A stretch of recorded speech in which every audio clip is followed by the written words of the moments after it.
Адам баласы өте әлсіз жаратылған, әбігер жаратылған.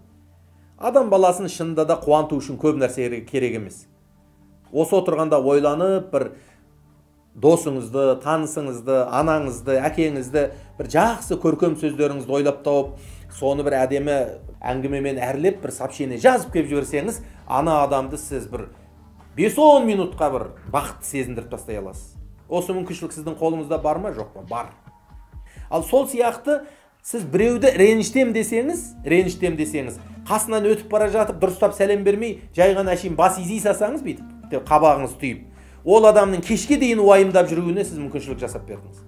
Неге дұрыстап сәлем бермеді екен? Неден жазып қалдым екен? Не болып қалды екен деп, кешке дейін ана адамның потенциалы, ақыл ойы, мүмкіншілігі пайдалы нәрсеге жұмыс істеудің орнына сіз үшін уайымдап жүреді да, апырай, не болып қалды екен, апырай, не болып қалды екен деп. Сонда сіз жай ғана қабағыңызды ашып, жымиып, біреуге жылы қарай салсаңыз, сіз ол адамның жүгін кешке дейін жеңілдетер едіңіз. Қараңыз, біреуге жымиып қараудың өзі біреудің кешке дейін көңілді жүруіне себеп болады.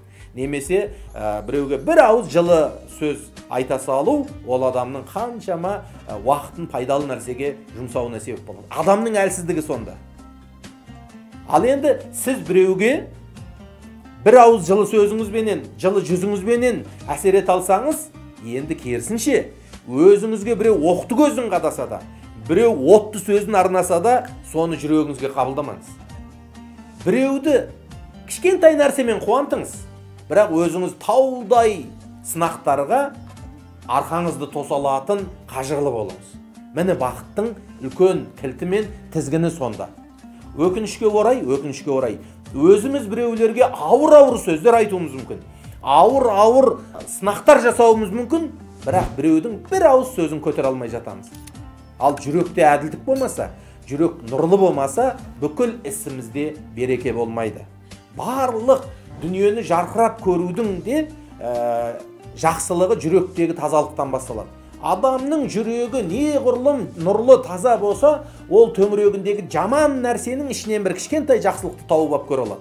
Адамның жүрегі харамға, әртүрлі бір пендешіліктерге толып кеткен кезде, төңірегі жақсылыққа толып тұрса да, ішінен бір кішкентай қара нәрсені тауып алады. Өйткені жүректің көзі адамды алдамайды. Жүрегіңіз қандай болса, сіз соған сай өмір сүресіз. Пайғамбар Мұхаммед алейхиссалам айтады, адамға Алла тағала бір жұдырықтай ет берді дейді. Қалып, жүрек. Сол жұдырықтай ет дұрыс болатын болса, оның бүкіл ағзасы дұрыс болады. Ал жұдырықтай ет дұрыс болмайтын болса, оның бүкіл ағзасы дұрыс болмайды дейді. Мінекей осы тақырыпқа орай бізге қаншама сауал сұрақтар келіп жатады.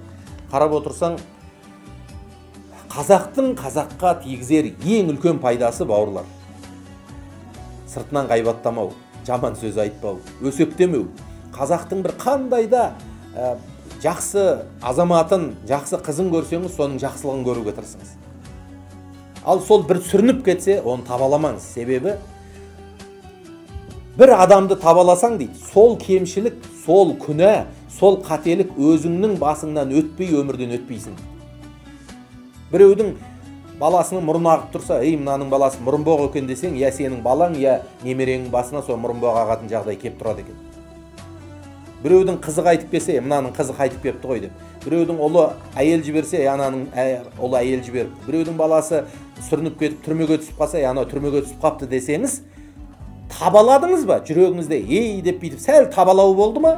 Сол нәрсе, егер сіз мұсылман болсаңыз, өз басыңыздан соны кешірмей өмірден өтпейсіз деп Пайғамбарымыз алейхиссалам хадисінде айтып отыр.